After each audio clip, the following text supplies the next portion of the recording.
Auf'm Heimweg vom Wurstmarkt von Karl Räder. Von der Wurstmarkt Swiss in Dergem schiebt der Michel mit seinem Schatz fröhlich, selig, angedudelt durch die Stadt zum Bahnhofsplatz. Hat von 3 bis abends 10 mitgemacht die Wurstmarksschwenk, is in echter Pelzerstimmung, denn der Bitzler hat die Kränk. S Gretchen hat 'n fest am Arm, führt 'n schä und redt ihm zu, gibt ihm Recht und lost ihn singen, Pelzerland, wie schä bist du.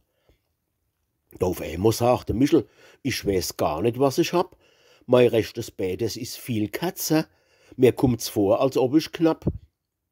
Siehst es nicht, sagt da die Gretel, bist so voll, hast so 'n Brand, links, da tappst im Straßenkannel und rechts laufst auf dem Trottoirrand.